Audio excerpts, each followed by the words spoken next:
Hello everyone. So for this video I was thinking to keep things a bit more casual. I don't know if I can do that, but I'll try my best, I promise. So I was thinking to give you an update on what I'm currently reading.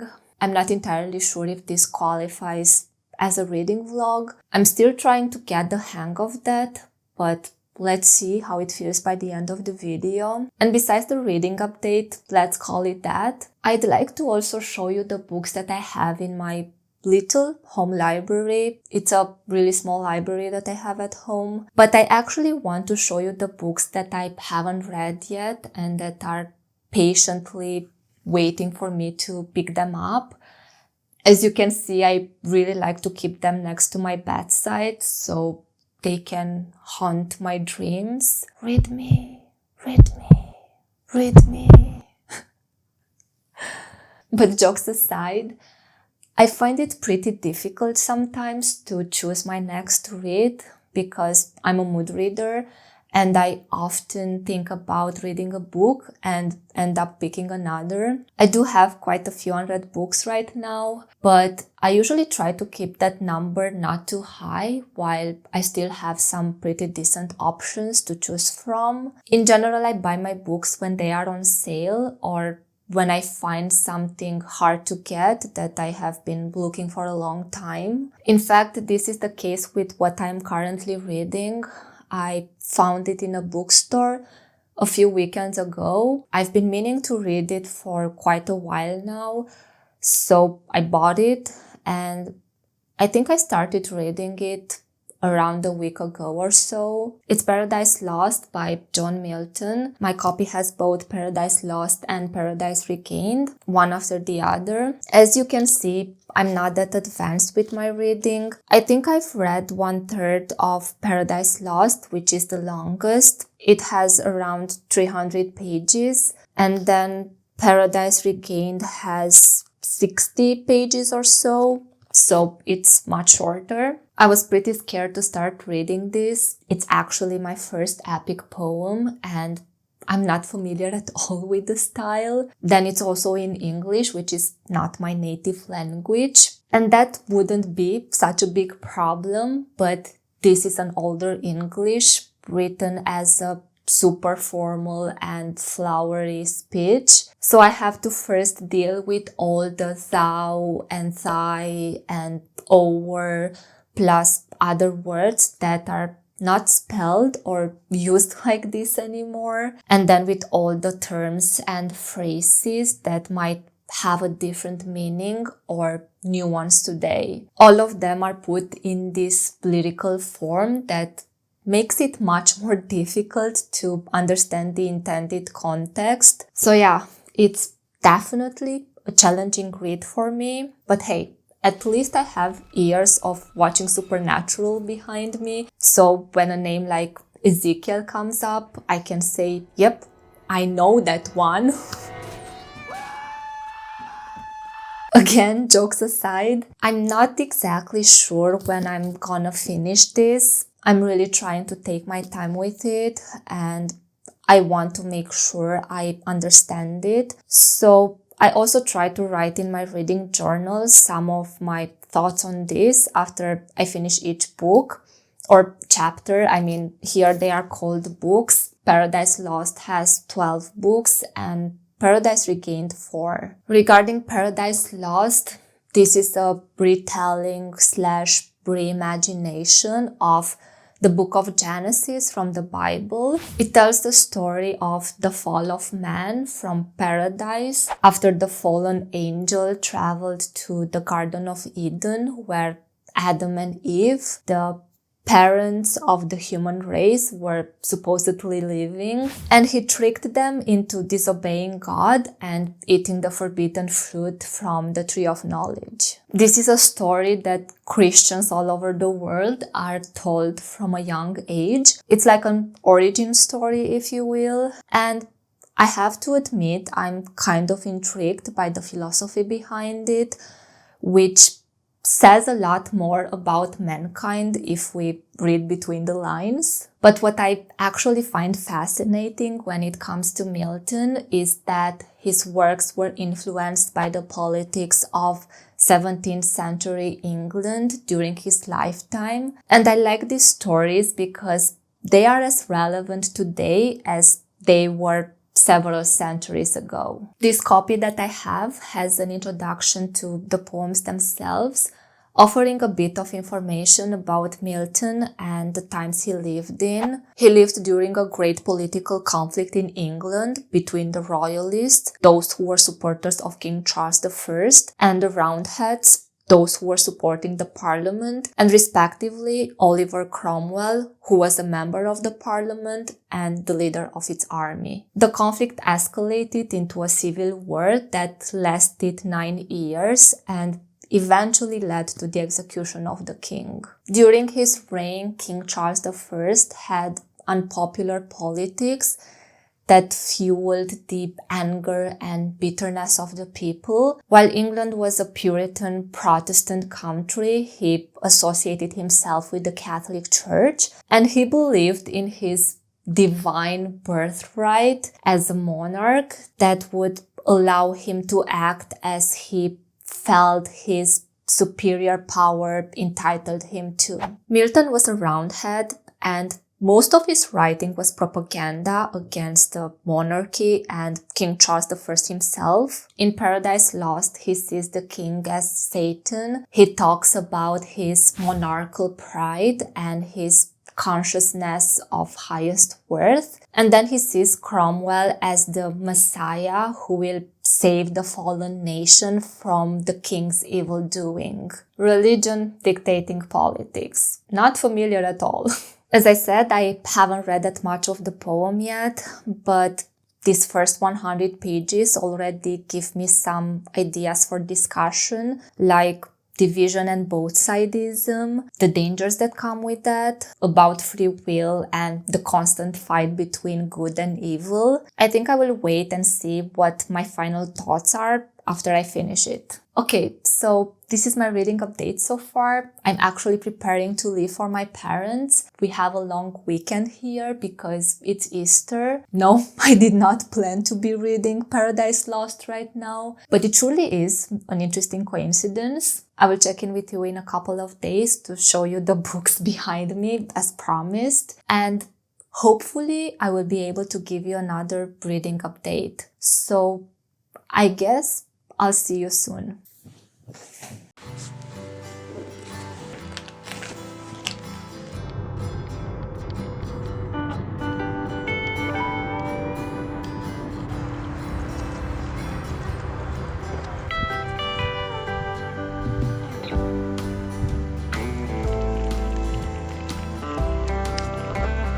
Hello again, I'm back. It's already a few days later. The long weekend is unfortunately over, but we had some really nice and warm weather, like a taste of summer, I would say. So I was able to do some reading outside, enjoy the sunshine, and go on some walks. This is basically my favorite time of the year. But yeah, I actually owe you something from last time. I promised to show you the books behind me. I don't know if I'm really pointing at them. I noticed when I was editing the previous video that I'm quite off with that, but I think you get it. So let me take these books. I'll take this first from the bottom shelf. Hopefully I don't drop them. Okay, the first book that I have here is The Wind-Up Bird Chronicle by Haruki Murakami. This would actually be my first Murakami book. Honestly, I don't know why I stayed away from his books for so long. It probably has to do with his popularity. Everybody seems to be reading him. However, I don't have this issue with all the popular authors. So maybe it's the fact that I've heard he's extremely terrible at writing women, and that kind of put me off. It's actually a funny story how I got to buy this book. I think I saw it referenced in either another book or a movie. I do not remember exactly the context, but something definitely sparked my interest. Then towards the end of last year, I was placing an order for some books, this one included. And it was only then that I realized it's actually written by Murakami. So I guess I'll have to give him a try eventually. The next one is Blood Meridian by Cormac McCarthy. I've actually read No Country for Old Men a long time ago. I'll be honest, I do not remember a lot of it, but I do remember being invested in the story. Not sure though if I completely understood it back then, but I'm really looking forward to reading this one and trying to understand McCarthy's style better. Next I have Brotherless Night by Vivi Ganeshananthan. This is one of those books that I picked up strolling randomly through a bookstore. The cover caught my attention. It reminded me of the famous Klimt painting, The Kiss. I don't know if this was the intention. Then I read the synopsis and it sounded like something I would totally be interested in reading. It's a historical fiction set in Sri Lanka during the 3-decade civil war. I don't really know anything else about the book or the author, and I haven't actually seen anybody talking about this book, so I'm really curious to see how it is. Okay, this one is a classic, Sense and Sensibility by Jane Austen. I think Jane Austen needs no introduction. I've read Pride and Prejudice and Emma quite a while ago. I actually read a translated version of them. I remember I enjoyed Pride and Prejudice, Emma not so much, so I guess I'll see how I feel about this one. Next are 2 books by John Steinbeck, The Grapes of Wrath and East of Eden. I haven't read Steinbeck before, so I don't really know what to expect, but I do see him recommend it from time to time. The Grapes of Wrath is a historical fiction set during the Great Depression, and then East of Eden, as the name suggests, has more of a biblical theme, a reenactment of the fall of Adam and Eve and of the rivalry of Cain and Abel. I think after reading Paradise Lost, I need to take a break from these kinds of stories, but this will definitely be one of my next reads, and it has James Dean on the cover.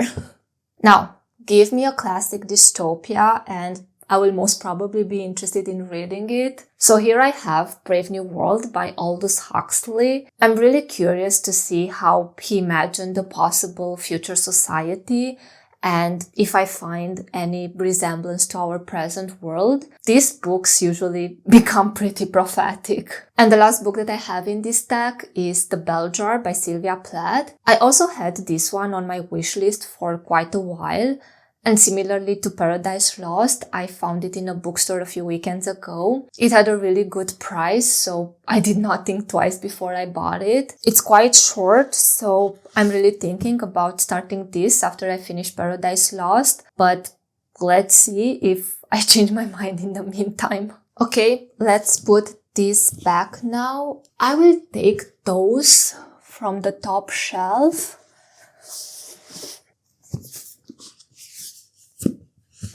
Okay,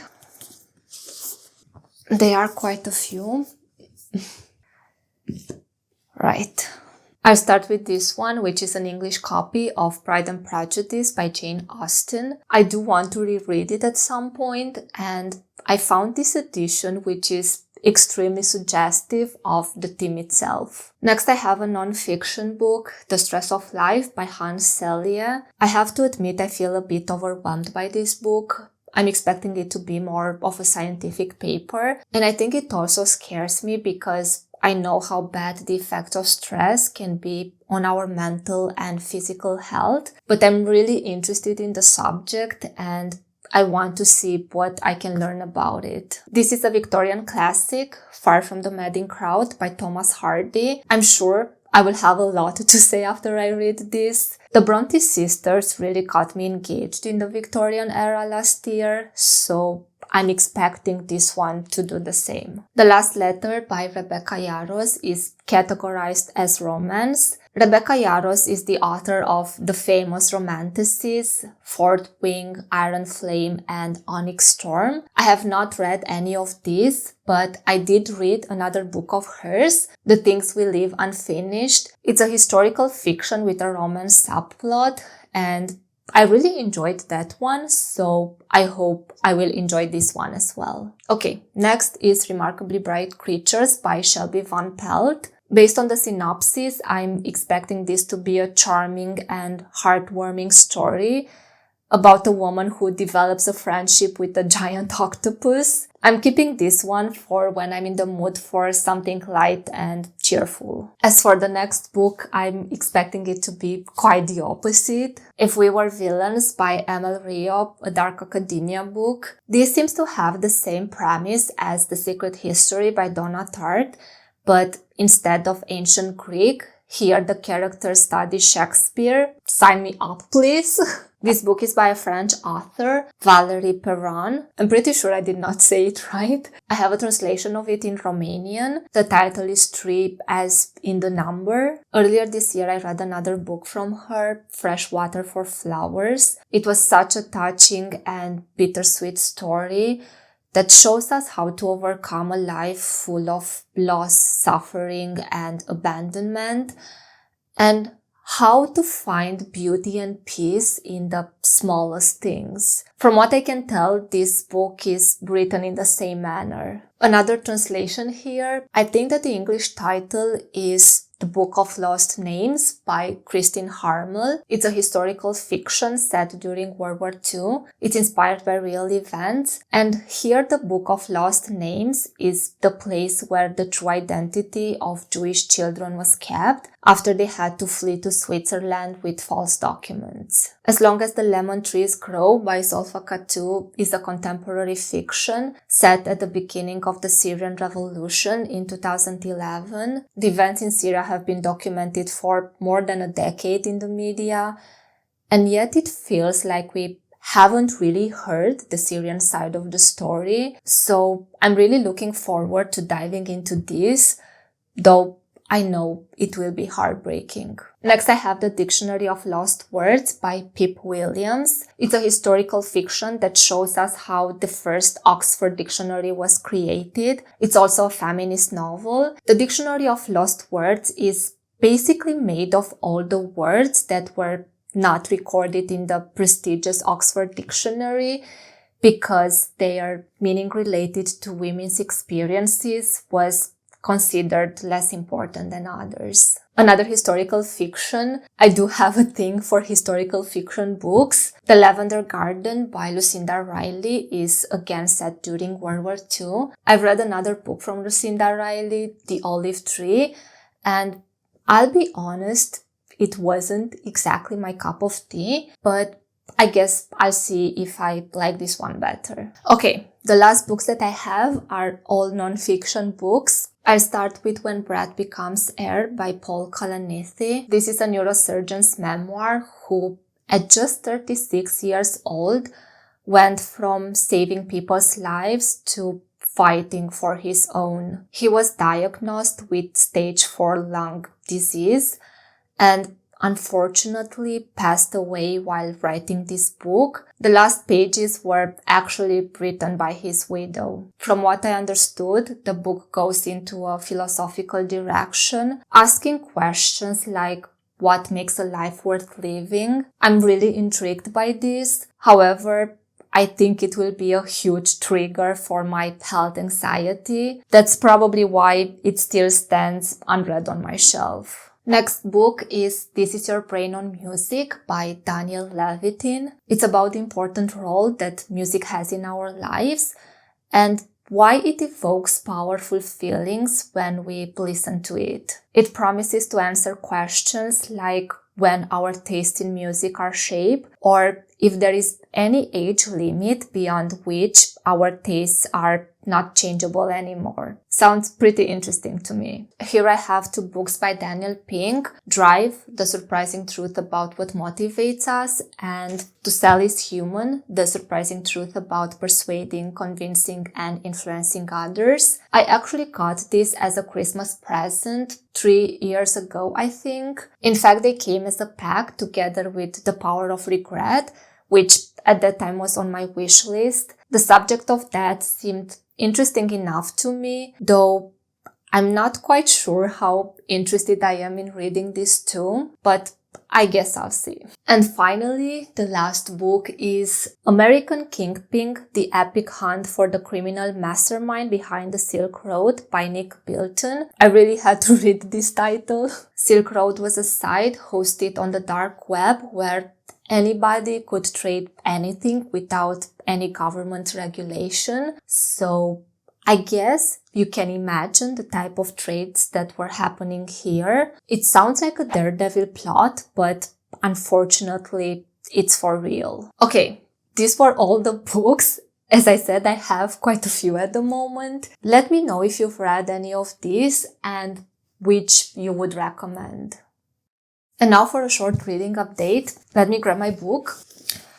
I've read 4 more books or chapters from Paradise Lost. I have 4 more to go, basically 1/3. Or if we count Paradise Regained in, I'm halfway through. I have to say, while I can see and appreciate its complexity and the effort required to write such a tremendous work, it's a really frustrating read for me. I often want to throw it at a wall. I guess it reminds me why I could never finish reading the Bible. I literally roll my eyes at every other line. It's clear that I do not share Milton's beliefs at all, and it's honestly infuriating to see how biased he was. If I hadn't known that he intended to portray Satan as King Charles I, I would have said that he actually saw God as the king. Let me just read you something. So this is God speaking to his son. Son, thou in whom my glory I behold in full resplendence,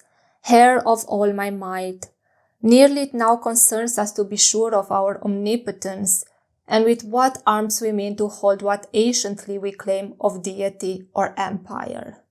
Such a foe is rising, who intends to erect his throne equal to ours throughout the spacious north, nor so content, hot in his thought to try in battle what our power is or our right. And this perverse commotion governed us to manifest the worthiest to be heir of all things, to be heir and to be king by sacred unction, thy deserved right. So, King Charles I believed in his divine birthright as a monarch, and he thought himself above all with absolute power. Well, if this isn't what I just read. Keeping things casual, right? Milton also made Satan the most complex character, and he seems to be the protagonist. Even when he's not actively present in the story, he's mentioned or referenced. And again, if I didn't know better, I would say that Milton sympathized with him and even tried to humanize him. I guess that was his intention after all, to make Satan appealing because that's his nature. The whole poem feels a lot like a sermon, and Milton tries to convince his readers that this was all part of God's greater plan and thus justifies his actions. For me, his arguments lack substance, and many times I found them in contradiction with each other. For instance, he says that God created all angels and men with free will, but it's actually a conditioned free will. Then when the good angels and the rebel angels fought in heaven, God limited their power so they did not destroy their home, but he let the battle go on for 2 days before sending his son to end it. Not to mention that God basically knows the outcome of everything happening and everything set to happen in the future. But I guess anybody can see the truth in their echo chambers. And the misogyny in here, I don't even know where to begin. With Eve waking up in shadow while Adam wakes up in direct sunlight, or with Eve being drawn by her reflection in the water. Yeah, we are that superficial. Or with Eve tending to her fruits and flowers while Adam has a conversation with an angel. We get it. Men are intellectual with higher pursuits, while women are vain, attractive beings created to serve men. But what bothers me even more is Eve's submissiveness and acceptance of her inferior position. At some point, she refers to Adam as her guide and head. Honestly, I don't know why I'm so shocked by this when people cannot even vote for a woman president. I guess what keeps me engaged are the moral and philosophical questions this poem raises. I'm at book 9 right now, and I think it's here that the actual temptation takes place. It's a really slow-paced poem. I don't mind it, but I can see why some readers might abandon it. In these first 2/3, there is a lot of character and world building. We meet Satan and his followers, some of the angels, Adam and Eve, God and his son. We see different points of view. We learn about the fight in heaven and how the rebel angels were sent to hell, how after that the earth was peeled, and how God created a better race, fascist, to serve him better, keeping things casual. I tried. I really tried my best. I think I did not choose the right book for this video, but yeah, I need to stop now because I don't know how bad it is on the camera, but I feel like I'm losing my voice right now. I have a sore throat and I really need to stop talking. So I'll try to finish this in the next few days and I'll come back with a final update.